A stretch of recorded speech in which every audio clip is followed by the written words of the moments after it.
everyone. I wanted to talk to you today about assessing the effectiveness of early childhood development organizations in Memphis, Tennessee.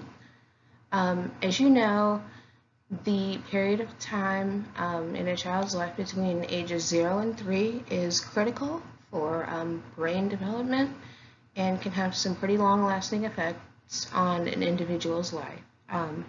There are also some pretty significant racial and class disparities in terms of access to education during this time period. So I want to take a look at the organizations that deal with early childhood development.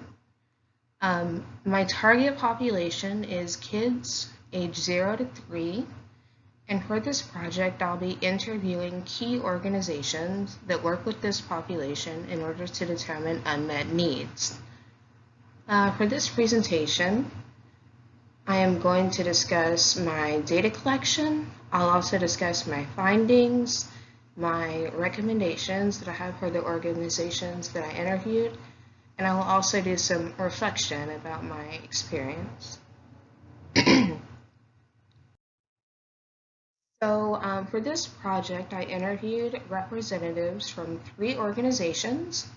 They were the Early Success Coalition, which is a collaborative with over 100 participating organizations that focus on early childhood development. The Urban Child Institute, which is a collaboration between the University of Memphis, University of Tennessee Health Science Center, and Le Bonheur Children's Hospital. They do some direct services, and they also do research and evaluation of early childhood organizations.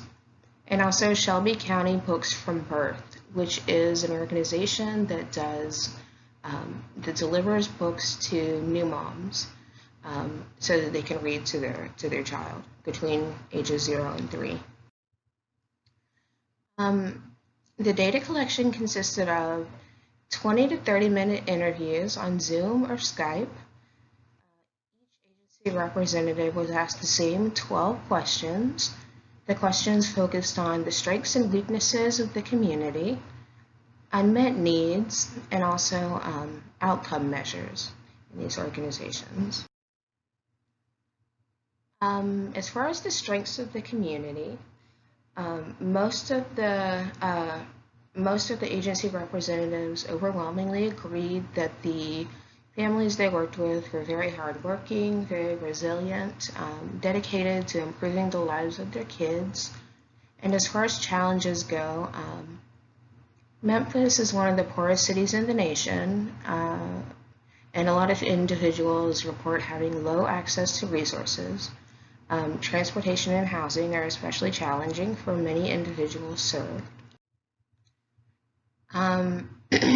When I asked about possibilities for the future, many interviewees answered that they like to expand home visit programs and also programs that focus on literacy.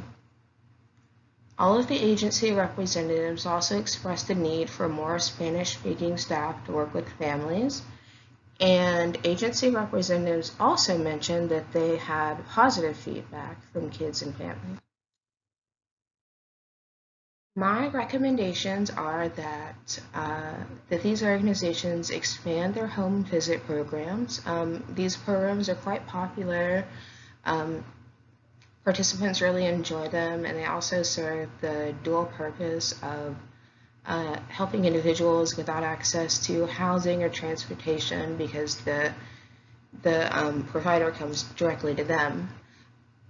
I also recommend that they hire more bilingual providers to work with the growing population of Hispanic and Latino residents in Memphis and Shelby County, and that they continue longitudinal research on programs and program participants to ensure positive outcomes.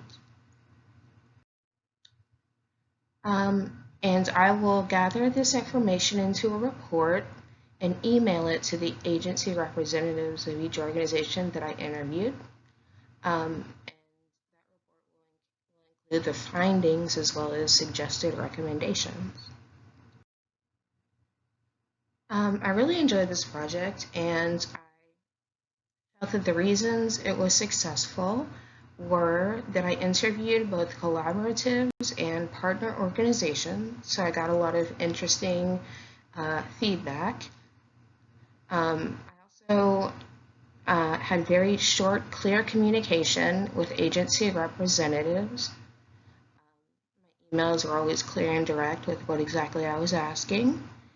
And I did some background research about the organizations and their needs in the community. As far as challenges go, some organizations were closed due to the COVID-19 pandemic. Sukasa Family Ministries was closed due to the pandemic, and I never got a response from them. Also, one organization responded with a bit of suspicion. They weren't sure that I was a student at ASU, and they never accepted their request to be interviewed. So, and then as far as the application of macro social work, I found these three areas to be particularly useful. Evaluation, I learned about process evaluation as well as outcome evaluation. Process evaluation, of course, is project monitoring, whereas outcome evaluation monitors the outputs and outcomes. Also, interagency collaboration, because many of these organizations work with partner organizations. And also research, which is very important. Many of the organizations do longitudinal studies and that look at the long-term effects of the programs that individuals are active in. Okay, thank you so much for watching.